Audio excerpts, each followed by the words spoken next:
Hello, Prudential Sales Executives, for our video message of the week. All right, if you saw last week's video, we talked about effectively pricing a property for sale.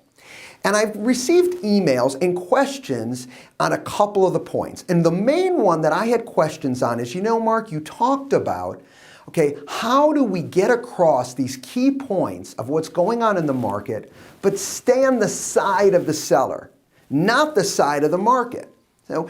We love the concept of staying on the side of the seller, but sometimes when we share the true facts of what's going on, we tend to move away from the seller. All right, so I'm going to give you an analogy, an example of how this works, so you make sure as you're sharing facts of record, you stay on the side of the seller.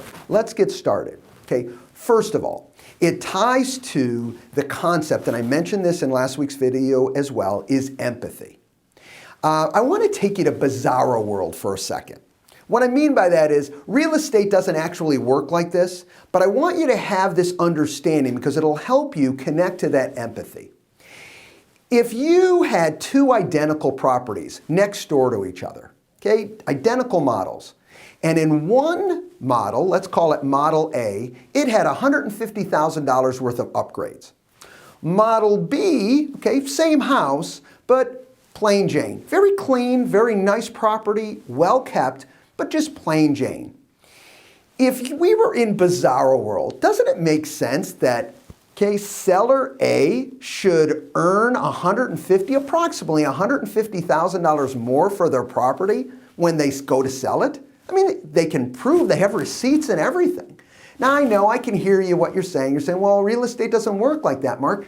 They put those upgrades in for themselves. So they enjoyed it while they lived there, and when they go to sell it, yes, it will help the property sell quicker, but it won't add value to that property based on the cost of those upgrades.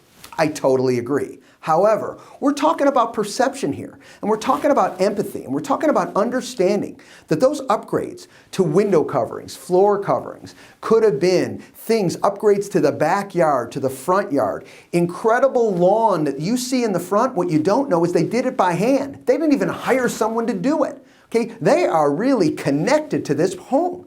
And so based on that understanding, that empathy lets you know that though real estate doesn't work that way, I certainly can understand why a seller would feel they should get more for the property in the upgrades that they put into that.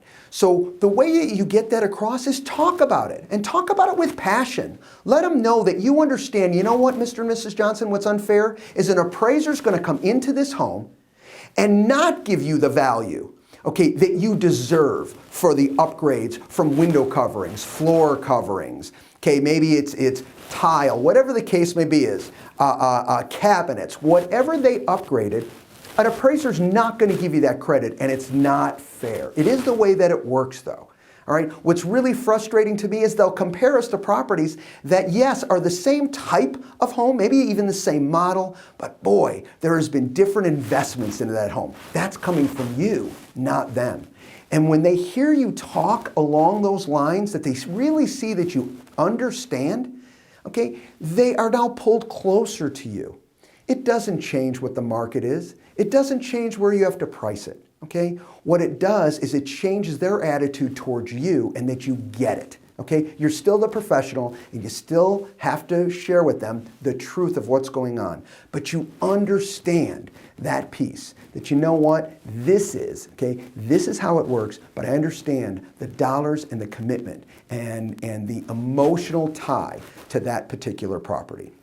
I promise you, if you start with that thought process and go in with that empathy and that understanding that, if it was my home and I put in all those upgrades, it makes sense that I would think and I would want to get more out of that property as well. Hopefully that helps. Have a great week, everybody, and we'll talk to you next week. Bye-bye.